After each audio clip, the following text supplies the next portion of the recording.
Ay, sa mapagpalang araw po, munting kalaman nga pala. Nako, eto, Sago pa ang Taberna at Pinky Amador. Nagpasa rin yan sa isa't isa po. No? Etong mga ito, may mga kaugnayan pala ito. At sinasabi ayon sa nababasa natin sa social media, ito daw si Pinky Amador ay isang kakamping. No? Kaya syempre, tinutulan niya yung sinabi ni Taberna na insertion. Yung bagay na insertion na yon, hindi naman pala sinabi ni Taberna talaga sa kanyang sarili. No, kumbaga nag-imbestiga lang si Taberna dito. Sino ba nagpasimula nun? Di si Lacson. Si Lacson mismo nagsabi na may insertion ang lahat ng senador maliban sa isa. Sino yung isa mamaya? Mamaya marinig niyo kung sino isang hindi nag-insertion. Ayon din naman kay Tano, pag-uusapan natin, magkakonekta-konekta na, no? Yung mga artista, mga politiko, magkakonekta-konekta na po. No? Yung sino magkakampi, o eto ba sa 2028, tayo bang magkikita-kita? Ganyan po itong mga to, no? Simple lang sila bumanat. Pero, syempre, ang patutunguhan nito, 2028 election. Di ba? Doon naman patungo to Hindi man naramdaman. Ito mga kaguluhan na ito patungo sa 2028 election. Di ho ba? Kasi nga, nangangamba sila na kapag si Sara, alam mo naman mga kakampings, hindi mo alam kung saan lulugar. Sabi ko nga, kung ito ba'y kakampi kay Marcos, ito ba'y lalabang kay Marcos, di ho ba? Kasi pag kumampi sila kay Marcos, maaring maano sila, kumbaga madali sila ng ibang mga tagasunod nila. Kasi yung mga ibang kakampings, galit sa mga Marcos. Di ba? Ito namang Duterte, malabo ng kampiyan ng mga kamping yan. Hindi nila alam sila pupunta ngayon Kaya ngayon, nagpaparinigan sila. Sabi yan ni Taberna, bakit hindi nyo ayusin ang issue na sinabi ni Taberna? Di ba? Bakit itong si Pinky, bakit kayo umaatake sa social media, sinisiraan nyo yung negosyo ni Tonying, o alibawa, iba, hindi lang si Pinky, iba pa. Binabakbakan si Taberna, kesyo ganito daw si Taberna. Bakit nyo binabakbakan si Anthony Taberna? Ay nyo bakbakan yung issue na sinabi ni Anthony Taberna. Di ho ba? O eto, panoorin po natin at si Pinky kung bakit sumagot po si Taberna sa kanyang pumunta yata ito. Kitang-kita naman sa video, pumunta si Pinky Amador na yung artista na kontrabida ito sa abot kamay na pangarap tata kay Jillian Ward. No, kontrabida ito. Pumunta doon sa store ni Tonying, nakatonying, kalagay katonying. At tignan mo sinabi panoorin natin.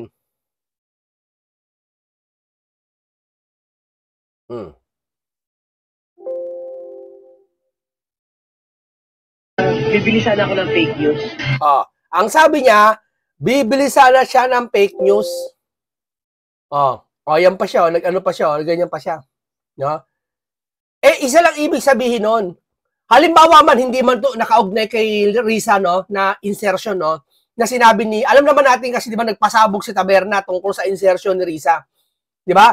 Ngayon, sabi niya ni Cayetano, pag kay Risa, amendment. Pag sa iba, insertion. Di ba? Eto nga, nagpaganto si Ma'am Pinky, hindi naman natin pwedeng sabihin to na gumanto ka lang dyan, wala ka ibig sabihin. O, pagpalagay natin, di kay Risa, ugnayan, no? Pero ba't gano'n ka pa rin? Yung store pa rin ni Taberna, sinabihan mong fake news. Di ho ba? Alin man sa kapumunta, yung sinabi niyo, ma'am, hindi maganda. Tandaan niyo po yan. O ngayon, yung insertion ni Risa kasi matunog kay Tonying. Kaya sinabihan mo sigurong fake news. No, hindi ko alam, pero yun ang naiisip namin, ma'am. No, yun ang po naisip namin lahat. Pakinggan natin si Taberna, ha? Ako naman maniniwala na may insertion, especially sa flood. Dito, bibigyan natin reaction tong video na to at pinaliwanag ni Taberna dito kung bakit may insertion si Risa at ipinakita niya pa, no? At kung kanino galing. Hindi ito fake news. Ang sabihin yung fake news, yung pinanggalingan nito. Si Taberna kasi nagbabalita nilabas niya Di ba? Hindi ko sinasang-ayon na si Taberna. Dapat, ang mas maganda nito, Risa, imbestigahan mo si Taberna. Yun nilabas niya. Hindi yung binabakbakan siya ng sino-sino, yung store niya, binabakbakan, negosyo niya, binabakbakan, pamilya niya, binabakbakan, tinachat asawa niya o ano, else, gano'n, binabakbakan. Ang bakbakan niyo yung issue. Kung may reklamo kay Taberna, Risa, demanda mo. Ba't di niya mademanda? Tama yung nababasa ko. Excuse me. Pag nagdemanda, lalabas talaga ang katotohanan. taberna to. Hindi to biro. Di ba? Si Senator Teresa Ontiveros, ang tingin natin sa kanya, talagang hindi siya papayag dito. Especially itong pinakamainit na usapin ngayon. Papunta na tayo sa exciting part. Magkano ba talaga ang insertion ni Senator Teresa Ontiveros? Ayon mismo sa record ng Senado. O yan ayon mismo sa record ng Senado. Hindi kay Taberna galing yan. Huwag niyo sabihan fake news si Taberna. Sabihin yung fake news, yung nang pinanggalingan yan. Alamin nyo muna kung talaga nanggaling sa Senado yan. Saka kayo magsabi ng fake news. Paimbestigahan nyo yung sinabi ni Taberna. Ba't di nyo magawa? Sige nga, ba't di nyo magawa? Yun lang naman, tanong namin sa inyo eh. Kayo mga kakampig dyan, putak ng putak dyan. Sige, payag na kami. Apihin natin si Taberna. Pero, imbestigahan nyo yung sinabi niya doon sa Senado galing. Payag kayo? O basta makapagsabi lang kayo fake news yan kasi yung mga tao naniniwala pag sinabing fake news. Kasi napag-aralan ni Madam Claire. Ganyan naman kayo makakamping di ba? Kuwari sumasakay kay BBM pero hindi po BBM yan. Tandaan niyo po yung mga dilaw na yan. Matagal na po na talagang kaalaban nila ang mga Marcos. Kaya napaka-imposible ngayon na didikit sila kay Marcos. Nakikisama lang yan kasi nakaupo si Marcos. Di ba? Kaya kung ano sabihin, eto, bigyan ko kay sample. Naupo si Remulla bilang ombudsman. Toto lang marami. Pero itong si Trililing, anong ginawa? Magpapal yata sa ombudsman ng kaso laban kay Bongo. Kay Senator Bongo. Ano ibig sabihin nun? Nakikisakay sila sa flow ng mga away ng ng Pula at ng Duterte at ng BBM. Doon sila nakikisakay. Kung saan sila lalamang at maaapi ang mga Duterte, doon sila makikiangkas. Doon sa issue na yon. Tamo, yung rally, hindi nila malaman kung saan sila pupunta sa rally. Hindi nila alam kung ano yung sisigaw nila eh. Kaya ang sisigaw nila, kasama pa yung kabayo doon, di ba? Alam niyo na kung sino yung kabayo doon, nagsisigaw na ipaglaban natin ang mga Pilipino, etc. etc. Wakasan ng korupsyon, walang sisino-sinuhin, Mr. Pangulo. Di ba? Idol niya pa ata yung Pangulo. Di ba? Hindi mo lang kung sasakay sila eh. Kaya nakikiangkas sila sa issue para kalabanin to itumba etong mga DDS. Eto si Taberna, hindi naman to certified na DDS eh. Kamukha ko. Pinagbibintakan akong DDS para doon ako titirahin. Hindi ako DDS. Hindi nila malaman saan ako titirahin. Di ba? Hindi nila malaman paano ako ibabash. Di ba? Kaya ang gagawin nila, pagbibintakan ka nila ng DDS para ibabash ka. So, sa madaling talita, ang lahat ng itong kwentong ito, ang gusto nilang palabasin, talagang Duterte talaga ang masama. Aangkas sila sa issue para palitawin na ang Duterte masama. Yan ang akin Chori ako yan. Pakinggan natin si Taberna kung paano malulusutan ito ni Ma'am Risa. Ma'am Risa, kung ikaw ay sasabi mong fake news si Taberna, magreklamo ka. Ano mo si Taberna? Hindi ko naman sinasabing ano mo si Taberna. Si Taberna kasi ilalabas ito, hindi siya maglalabas ng hindi to totoo. Dus galing sa Senado. Ayan ang aking pagkakaunawa sa kanya. Eto, yun. Ay, napindot. Ay, lumabas. Ay, napindot. Ay, lumabas. Ikaw, grabe ka naman, Taberna. Kaya naiinis sa'yo yung mga kakampings Kasi, nangaasar ka pa Di ba? Sige, pakinggan natin. Ayan na po. Yan po yung ilan sa mga insertions o amendment ni Senator Rizzo Ontiveros. Ang total po, 3,035,800,000. Tapos, andyan po yung mga project, construction of multipurpose. Ayan po sa Tondo, construction of multipurpose, District 5, Manila, construction of road, Barangay Alapad, San Fabian, Pangasinan, construction of road, Barangay Kasampagan, Laoca. Pero tigil muna ako dito. Tatanungin muna natin ang opisina ni Senator Rizzo Ontiveros. Baka kasi hindi alam ni Senator Rizzo Ontiveros. Baka hindi alam Tinanong niya ata, sabi ng mga kampik, fake news daw si si Pinky na nga nagsabi sa store, fake news ka daw Fake news yung store mo sino ba may-ari ng store? Hindi ikaw. Fake news ka daw, sabi ni Pinky. Di ba? Nakakamping talaga. Tinatanggi po ba nyo na sa inyo ito? Yun po ang tanong ko. Itutuloy natin ang basa. Construction of road, Barangay Aris, Lawak, Pangasinan. Construction of road, Barangay Domingo, Alarcio, Lawak, Pangasinan. Construction of road, Sitio, San Jose, Kapandongan, Natividad, Pangasinan. Construction of multipurpose building, Teen Center, San Fernando, La Union. Construction of Barangay Hall, Barangay Buanta, Bawang. Mga magagandang proyekto po ito Mga kababayan, ako naniniwala ako magagandang proyekto. Kaya at this juncture, I want to reiterate that there is nothing wrong with insertion and amendment. Kaya huwag kayong masyadong defensive. Wala pong masama dyan. Lalo na nga kung in-implement ng tama yung proyekto. Ano ba problema doon? Atuloy natin. Construction of Barangay Hall, Barangay Bawan, La Union. Construction of City Pavilion for 1 Bonuan, Dagupan City, Pangasinan. Phase 3, 30 million. Construction of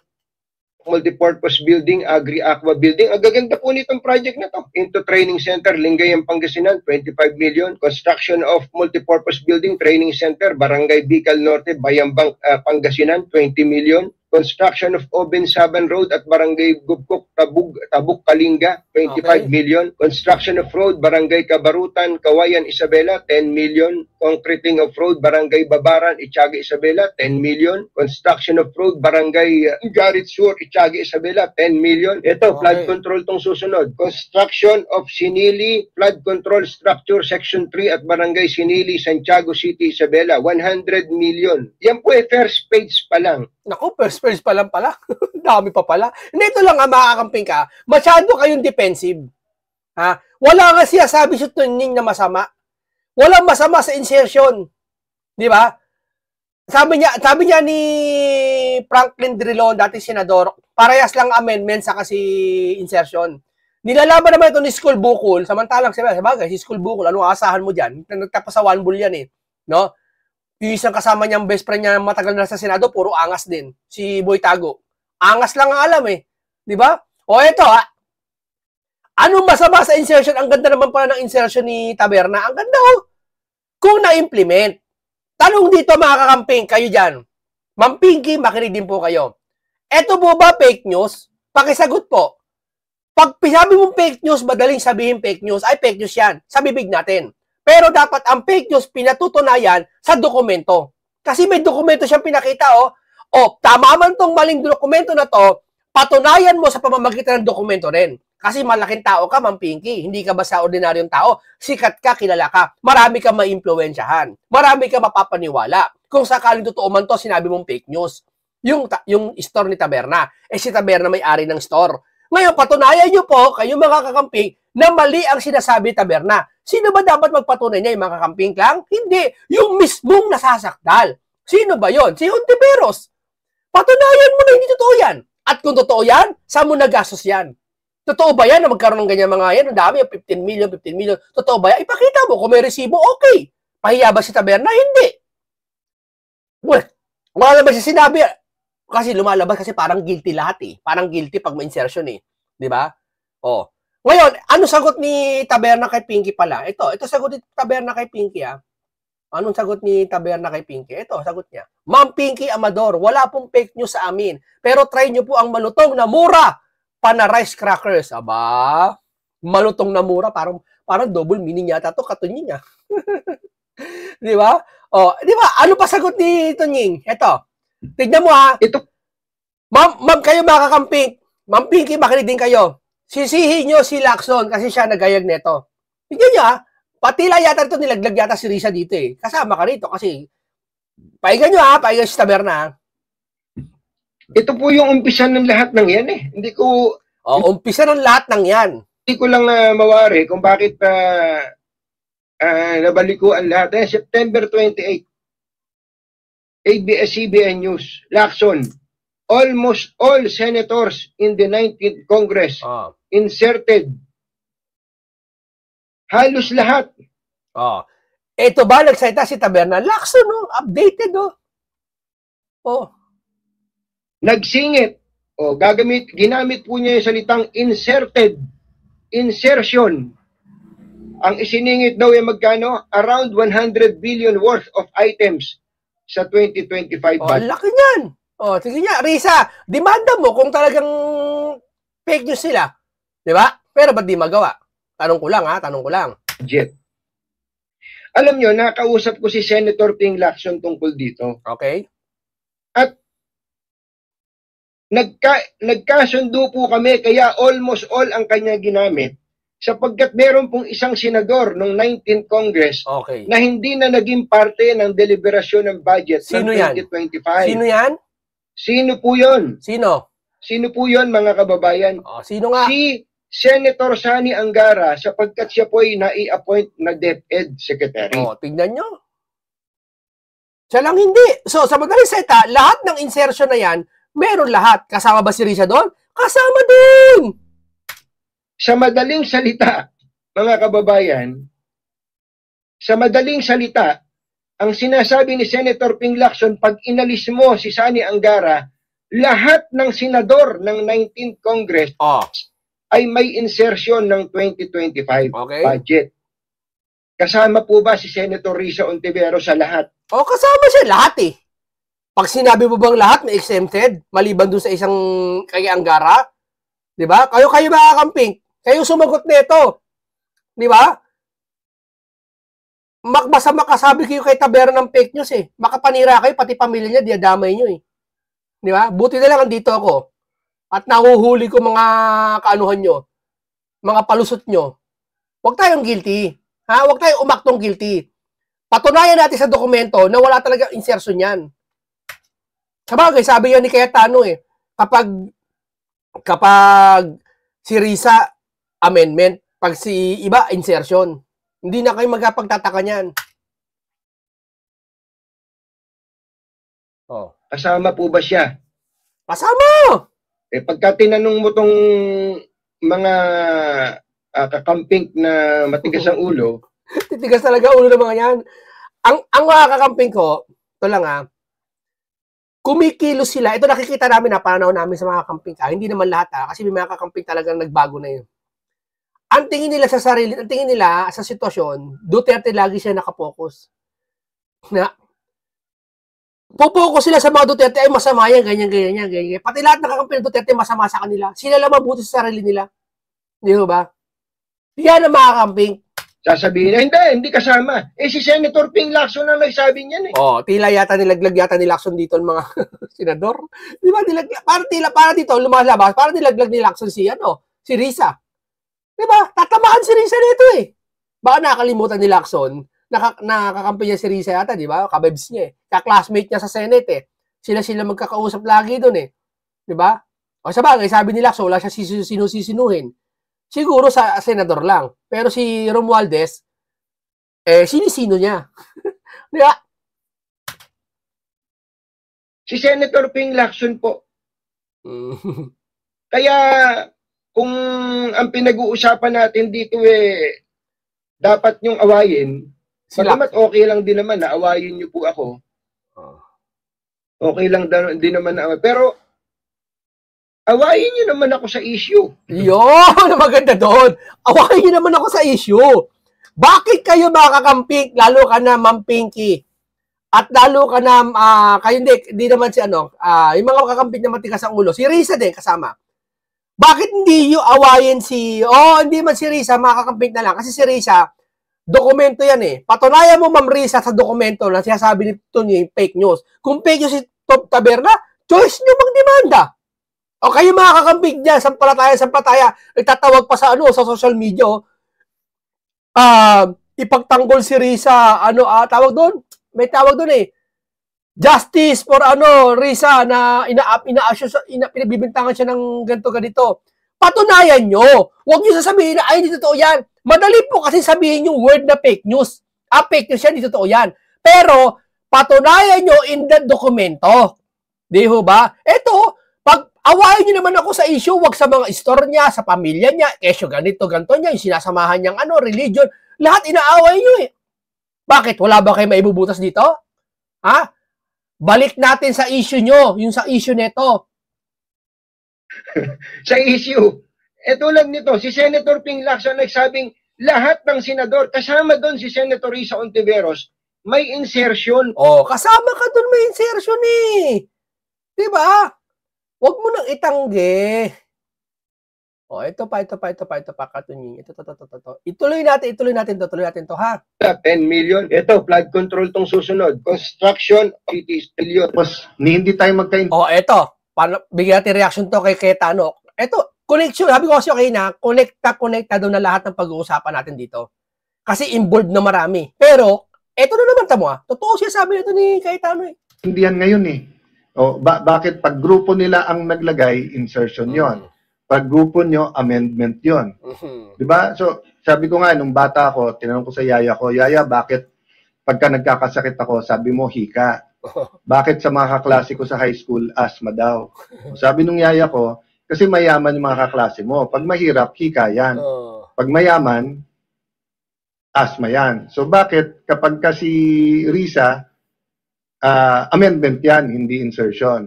O, pag iba, insertion yan. So, how can we... ibig sabihin, talagang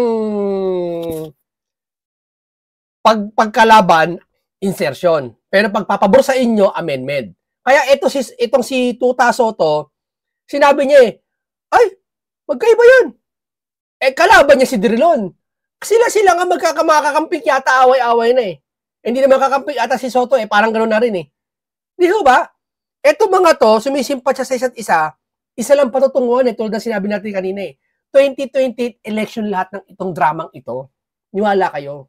Kay Senator Risa Ontiveros, hindi lang 750 million ang kanyang insertion sa flood control. And points tapos na yan. Ito panoorin natin illegal. Isang abogado na si Atty. Libayan. Ito, mahusay ito. Lagi ako nanonood sa kanya Talagang magaling din to. Ito, abogado to. Nagre-research to. Panoorin nyo. Tingnan nyo kung ano yung tama. Makakamping, manood kayo dito sa taong to. Tingnan nyo, panoorin nyo. Ang insertion, illegal yung insertion na ginawa dito. Alam nyo kung bakit? Because sinabi ng Supreme Court, illegal po ang trabaho na pagpapatayo ng infrastruktura ng mga congressman at senador. Kasi trabaho yun ng executive department. Hindi nyo trabaho yan, Risa. Ang tanong dito, kung totoo man, meron kang insertion at walang nakita ng mga infrastruktura na pinatayo, ang tanong dito, nasaan? Kaya pala siguro sabi ng iba, hindi sa akin galing si Bryce Hernandez, hindi daw, yung hearing, kaya pa daw hindi magtatanong si Risa ng mga ganito-ganit yan. Sabi nila yun That is a violation of the separation of powers. Kaya illegal yon. Pag titignan nyo kasi nakalagay dyan, merong infrastructure project dyan, tapos project ni Senator Risa Hontiveros. That is illegal. Trabaho ng executive department niya magpatayo ng mga infrastruktura na yan at hindi ng senador. So doon pa lang illegal na. So itong insertion, tignan nyo naman mga kabatas natin. Ni Senator Villar. Ay, wala. Hindi ko na-picture. Pero karamihan sa kanila ay nasa 3 billion, kumpachero. Marami sa kanila nasa 3 billion. Parang yun yung... Senator Rapi ay nasa 5 billion. Uy, Senator Rapi Grabe, 5 billion. Paliwanag mo yan, Rapi. Hindi papaliwanag mo yung 800,000 na dun sa nakalipas na Ito paliwanag mo. Pati yung anak mo na sabi, hindi ako may sabi na nag-lose tayo sa isang gabi ng 6 million, 2 million yata yon. Uy, Senator Rapi! Kaya pala! Silent tayo. Yung Belica case, mga kabatas natin binanggit doon, hindi nyo trabaho gumawa ng infrastruktura. Executive department yon. Yung mga congressional insertions na yan, doon sa budget, those are illegal. Meron na tayong batas na ganyan. Even if they actually spend 100% of the money in the infrastructure project, it is still illegal. Why? Because that is not their job. Totoo yun. Totoo yun. Di ba? Ito, panoorin natin reaction natin kay spokesperson. Well, meron ding aspeto na ayun nga, yung mga senador kasi na nagpapasanta-santa na kunwari, holier than thou, kunwari, malinis, lumalabas, sila din magnanakaw. Mantakin mo, palinis-linis siya, good governance, yung antivirus na yan, yung pala, 3 billion din ang kanyang insertion. Kaya lang ang tinatawag niya, amendment. Naku, wag kayo magpabola dyan. Galing ako sa Kongreso. Kapag ang isang proyekto hindi napaloob sa NEP at pinalitan ng mambabatas, yan po ay insertion. Tama yun. Di ba? Ang hirap talaga pag di abogado kausap mo. Ito, abogado to. Kahit maraming galit dito, abogado to. Di ba? Tama yun. Huwag mo sabihin amendment siya. Si Drillo na nga nagsabi, kakamping nyo yun na parehas lang insertion sa ka-amendments Kalaban mo ngayon, Risa, si Drilon. Yeah? Dahil yan ang basihan na aangkinin ng mambabatas yan para makuha ang SOP. Paano makukuha SOP? Iwiwig ang bidding para ma-award sa kanilang kontratista. At yung kontratista ngayon ang magbibigay ng pera sa mambabatas. Huy, kadiri ka talaga, antivirus, manigas ka. Yun nga sa talumpati ni Cheese Escudero, ang tumuturo, may 3 daliring nakaturo sa kanya, ikaw 10 daliri. Dahil ikaw, impacta ka talaga. 10 daliri mo, meron ng 3 nakaturo sa iba. Ay, naku, talagang nakakainis. Mas nakakainis kapag lumabas yung katotohanan na yung mga nagmamalinis, pareho rin naman palang madungit. Oh, di ba? Hindi, ito kabakakamping, kalalo ka na Hontiveros. Kung mali po sinasabi ni Taberna sa nilabas niya, na kay Ping Lacson din naman nang galing yung pahayag na yon. Patunayan niyo po sa dokumento. Maglabas po kayo kung may, sinasabi niyo, sige, pahayag na kami, amendments ang tawag niyo. Sige, pahayag na kami. Yung amendments na tinatawag niyo, saan niyo nagastos? Sige. Di ba? Patunayan niyo mali si Taberna. Kasi, ano to budget ng Pilipinas to, pera ng taong bayan pinag-uusapan dito Hindi to pwedeng sabihin lang sa salita lang. Pag sinabi mo, fake news yan. May maniniwala sa'yo na fake news niya yon. Pero, hindi ganun kadaling para patunayan, sabi mo, fake news. Patunayan mo sa mga pamamagitan ng mga ebidensya at dokumento. Ma'am, di ho ba? Makapag-react lang tong mga to No? Illegal pala, sabi ni Atty. Libayan. Illegal pala yung gawain na yun sa insertion na yun. Maraming salamat po. Ito ang reaction video natin sa araw to. Mag-ingat kayo. Salamat mo na marami.